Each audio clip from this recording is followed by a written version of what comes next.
Assalamualaikum warahmatullahi wabarakatuh. Salam sejahtera untuk kita semua. Alhamdulillahirrahmanirrahim. Kita masih diberikan nikmat kesehatan sehingga kita dapat menjalankan kewajiban kita sebagai seorang mahasiswa, yaitu untuk menuntut ilmu meskipun dalam keadaan online seperti ini. Kami dari kelompok 1 akan mempresentasikan hasil dari kelompok kami, mata kuliah ekonomi pendidikan, dan saya sendiri Muhammad Ami Kurniawan, NPM 2018-720-3090, akan membahas tentang pengertian atau definisi dari ekonomi pendidikan itu sendiri. Menurut Prof. Samuelson, ekonomi adalah ilmu yang mempelajari tentang bagaimana manusia dan masyarakat memilih menggunakan uang atau tidak untuk memanfaatkan sumber daya produktif yang langka guna menghasilkan bermacam komoditas dari waktu ke waktu. Intinya, ekonomi adalah ilmu produksi dan distribusi seluruh sumber daya yang langka, baik benda fisik maupun jasa yang setiap individu membutuhkannya. Menurut Webster News Word Dictionary tahun 1962, pendidikan adalah proses pelatihan dan pengembangan pengetahuan, keterampilan, daya pikir, karakter, dan lain-lain, khususnya melalui pendidikan formal. Jadi dapat disimpulkan bahwa ekonomi pendidikan adalah ilmu yang mempelajari bagaimana manusia dan masyarakat memilih menggunakan uang atau tidak untuk memanfaatkan sumber daya produktif yang langka guna menghasilkan bermacam jenis pelatihan dan pengembangan pengetahuan, keterampilan, daya pikir, karakter, dan lain-lain, khususnya melalui pendidikan formal, dan mendistribusikannya sekarang dan kemudian hari di antara jenis dan kelompok masyarakat. Selanjutnya, ruang lingkup ekonomi pendidikan. Dengan pengertian yang sudah saya jelaskan sebelumnya, bisa dikatakan juga bahwa ekonomi pendidikan adalah studi tentang bagaimana masyarakat menggunakan sumber daya yang terbatas, baik melalui organisasi ataupun institusi, untuk memproduksi kebijakan dan program pelatihan dan pengembangan, pengetahuan, keterampilan, kecerdasan, kepribadian, secara berkelanjutan dan mendistribusikannya bagi individu-individu dan kelompok-kelompok untuk memenuhi kebutuhan saat kini dan masa mendatang. Sebagai tempat pembinaan, pendidikan tidak memandang ekonomi sebagai pemeran utama seperti halnya dalam bisnis. Ekonomi hanya sebagai pemegang peran yang cukup menentukan. Hal itu dikarenakan ada hal lain yang lebih menentukan hidup, matinya, dan maju mundurnya suatu lembaga pendidikan dibandingkan ekonomi, yaitu dedikasi, keahlian, dan keterampilan pengelola dan guru-gurunya. Assalamualaikum warahmatullahi wabarakatuh. Saya Abedana Lubis dari kelompok 1 akan menerangkan tentang bab selanjutnya, yaitu fungsi ekonomi. Dalam dunia pendidikan adalah untuk menunjang kelancaran proses pendidikan. Jadi dalam pendidikan itu membutuhkan biaya. Bukan merupakan modal untuk dikembangkan, bukan untuk mendapat keuntungan. Dengan demikian, kegunaan ekonomi dalam pendidikan terbatas dalam hal-hal berikut. Yang pertama, untuk membeli keperluan pendidikan yang tidak dapat dibuat sendiri atau bersama para siswa, orang tua, masyarakat, atau yang tidak bisa dipinjamkan dan ditemukan. Sumber daya yang tidak bisa dibuat oleh guru, siswa, ataupun masyarakat pada umumnya di bidang pendidikan itu bisa dibeli menggunakan dana yang ada. Yang kedua adalah untuk membiayai segala perlengkapan gedung seperti air, listrik, telepon, televisi, dan radio. Yang ketiga adalah membayar jasa segala kegiatan pendidikan seperti pertemuan-pertemuan, perayaan-perayaan, panitia-panitia, dharma wisata, pertemuan ilmiah, dan sebagainya.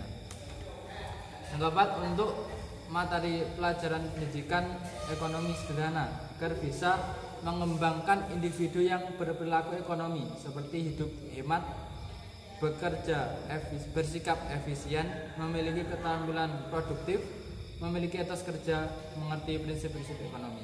Yang kelima, untuk memenuhi kebutuhan dasar dan keamanan para personil pendidikan. Yang keenam, meningkatkan motivasi kerja.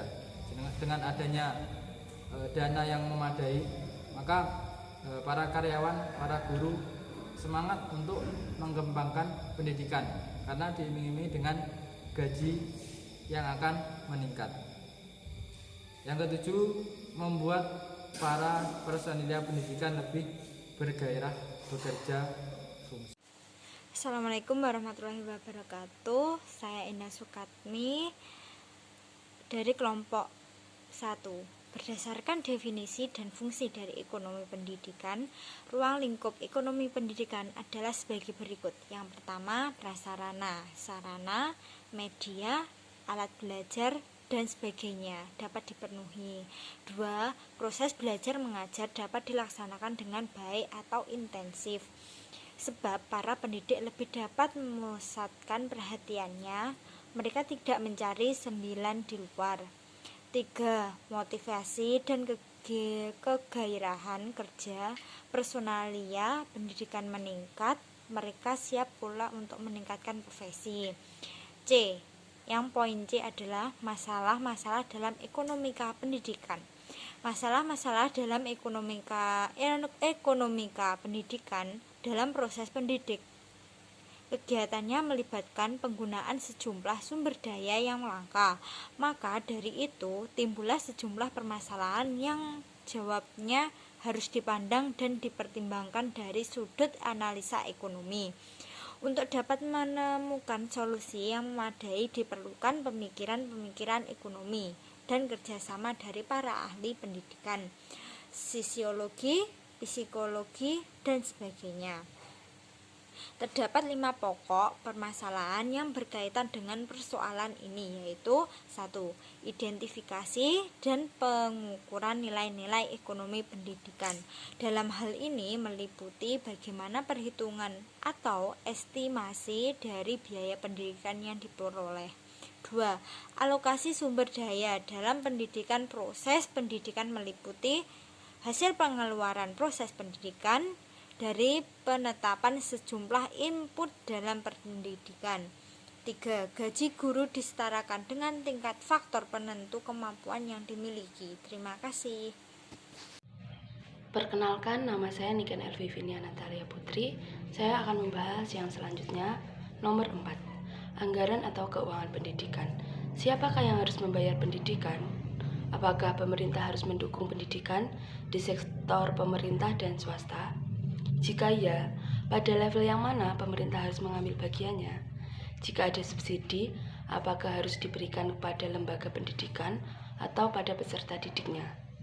Yang kelima, perencanaan pendidikan meliputi pembahasan perencanaan, pelaksanaan pendidikan yang masuk akal, berbagai macam pendekatan terhadap perencanaan, dan beberapa makro dan mikro dari model perencanaan yang tersedia atau disediakan.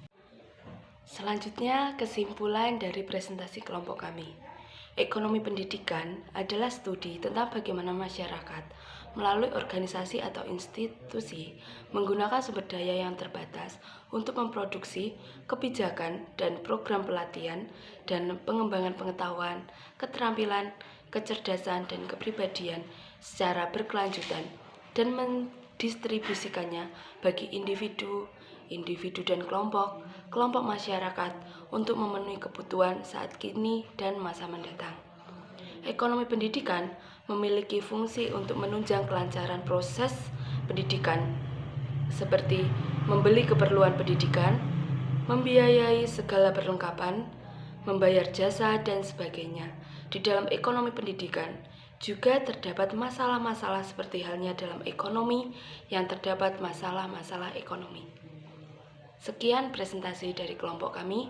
Ada kurang lebihnya kami mohon maaf. Terima kasih atas perhatiannya. Wassalamualaikum warahmatullahi wabarakatuh.